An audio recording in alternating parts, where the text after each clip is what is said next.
Michelle. Sino Michelle? Michelle D. Paano kanya binugbog? Pinatayo ako niya tapos sinikmurahan ako. Sabi niya, akin na. Yun. So ngayon guys, may bagong trending ngayon, no? Isa tong artista at beauty queen. So dito kasi meron sa kanilang nagreklamo na dating driver nito ni Rian Ramos. At etong beauty queen na dalawa ay talagang nahaharap sila sa aligasyon at sa complaint nitong driver na to na di umano eto parang ginawa ni Rian Ramos dito at netong kasama niya na beauty queen, no?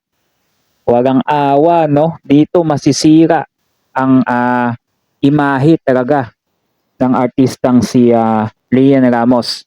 Dahil dito ay pumutok to sa social media at nabalita na ngayon. Latest news to ngayon, no? Tingnan natin ang kwento nitong kawaawang driver kung paano ang sinapit niya sa kamay ni Rian Ramos at nitong dalawang beauty queen, no? Eto yung matindi ang kwento nitong ano na to, kung ano yung kanya pinagdaanan. At dito ay mukhang makakasuhan at makukulong yata dito kapag napatunayan itong sila Rian Ramos ay may kasalanan, no? So pinakamababa na dito yung 12 years o 6 years o meron pa nga habang buhay na pagkakabilanggo. Naku po. So eto, panoodin natin. Nakusahan ng pambubugbog ang aktres na beauty queen na si Michelle D, Rian Ramos at isa pang beauty queen. Ang nagreklamo, dating driver at personal assistant ni Ramos na pinagbintangan umanong nagnakaw ng angpao na may sensitibong larawan. Itinanggi ng kampo ni D at Ramos ang aligasyon, sabay sabing gumaganti lang ang driver sa inihain nilang kasong pagnanakaw. So ibig sabihin pala, inaakusahan nila itong driver na to na nagnakaw ng ampaw. Akala ko pa naman ang laman ng ampaw datong. Yung pala mga pictures yata to na kakaibang pictures na hindi dapat yata makita. Report si John Consulta. Kasama ang Volunteers Against Crime and Corruption o VACC, nagtungo sa tanggapan ng National Bureau of Investigation sa Pasay City si alias Totoy, 40 anyos, na nagpakilalang driver at personal assistant ng aktres na si Rian Ramos. Aristotoy, mukhang sa missing sa bungero to. Ba't napunta si Aristotoy dito? Aristotoy din pala, no, katukayo niya. Inirereklamo niya ang kanyang amo, kaibigan nitong beauty queen actress na si Michelle D, 2 bodyguard at 2 member ng PNP.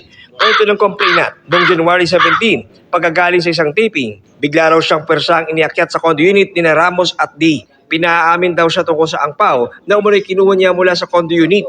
Naglalaman daw ang angpaw ng ilang mga sensitibong larawan. Kinausap ako ng pulis. Nasa iyo ba talaga? Sabi ko, wala po sir. Sabi ko, Sa condo unit, kinulong daw siya ng 3 araw habang paulit-ulit na binubugbog ng 2 bodyguard ni D.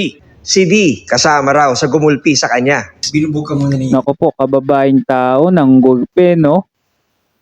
So may inatago yata tong mga to na pictures na ayaw mapakita o ayaw ipakita sa iba. Ano kaya to? Ano to? Kakaibang pictures to dahil dito ikinulong siya tapos binugbog. Michelle. Sino Michelle? Michelle D. Paano kanya binugbog? Pinatayo ako niya tapos sinikmurahan ako. Sabi niya, akin na. Sabi niya sa akin, para matapos ang ano natin, usapan, akin na yun. Tapi sabi ko, ma'am, wala po sa akin. Pag sabi ko, wala, titirahin na naman niya ako. Binugahan niya ako ng alcohol, buong katawan ko, pati mata ko. Tapos yung ginawakan niya dito, tinusok mata ko ng 2 daliri niya. Pati umano si Ramos, sinaktan din siya. Sinapak po niya ako dito. Yun nakainom siya eh. Tapos binatukan niya ako dito, di ko mabilang, walang bisis. Pero giit ito, Gagi, no? Sinapak tapos binatukan daw siya ni Rian Ramos. Ganyan palang ugali nito, no? Kung ito nagsasabi na totoo, talagang ganun palang ugali, magugulat kayo, no? Ganun palang ugali nito ni Rian.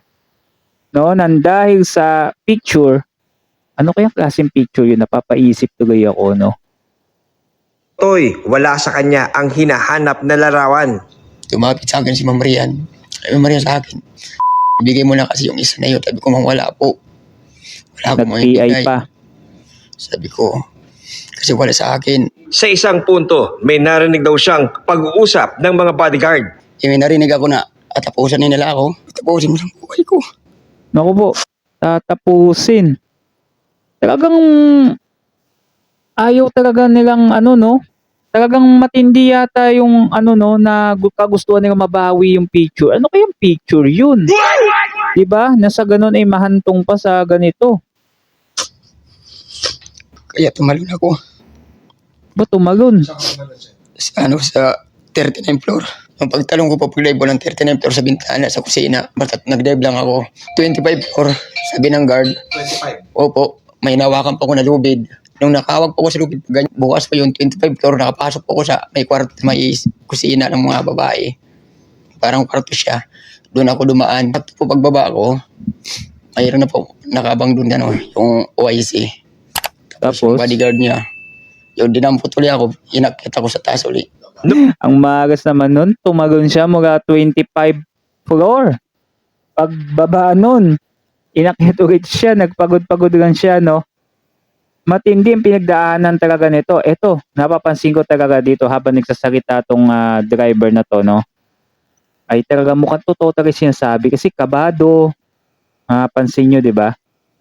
Noong January 19, dinala raw siya ni na Michelle D sa istasyon ng pulis at inireklamo ng qualified theft. Doon, nakaranas daw muli siya ng pananakit. Sabi sa akin, bukain mo ang kamay mo. Hinanyang ko sir yung kamay ko. Hinampas siya bigla ng parang sa arnis. Yung parang sa kawayan. Bigla ito sir na mula. Mabas agad ng dugo. Tapos paglabas niya, isa naman medyo mataba na mababa na pulis. Pagpasok niya, nakachinilas lang kasi ako eh. Paka niya pa ako. Didiin niya. Pato siya. Oo, parang kumbat. Noong January 22, nakalabas daw siya ng police station, makarang i-dismiss ng Makati Prosecutor's Office ang reklamong inihain laban sa kanya. Talagang sinuwerte pa din siya, no? Dahil na-dismiss yung kasong isinampas sa kanya na pagnanakaw. Ang ebidensya ay nagbibigay para sampahan ng isang kaso itong mga nasa likod ng krimen na kanyang binabanggit ay gagawin natin.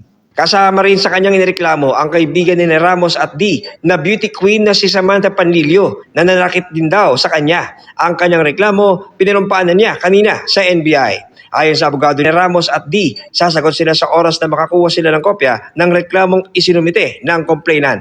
Pero Yan. So sasagot yung mga yan kasi hindi basta-basta yung complain eh. Ikawawasak ng pangalan nila to.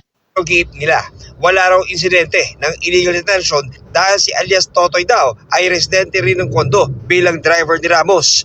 Ang huli raw insidente ng kanyang mga kliyente kay alias Totoy ay no maghain si D ng kasong kriminal para sa qualified theft laban kay alias Totoy at nagsauli pa raw siya ng ilang gamit kay D. Wala raw maisip na ibang dahilan sina Ramos at D sa reklamo ni alias Totoy kundi para makaganti sa kanila sa qualified theft case.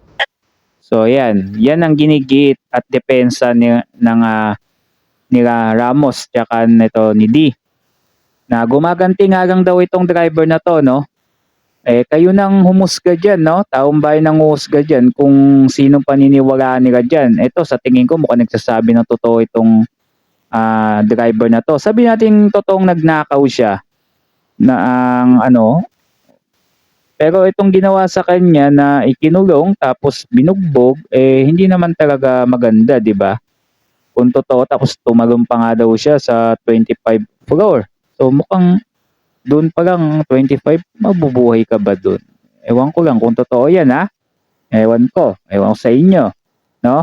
Ano masasabi niyo dito? Comment down below kayo guys dito sa bagong trending at huwag niyo din kalimutan mag-subscribe nang lagi kayong updated sa mga susunod pa nating mga video.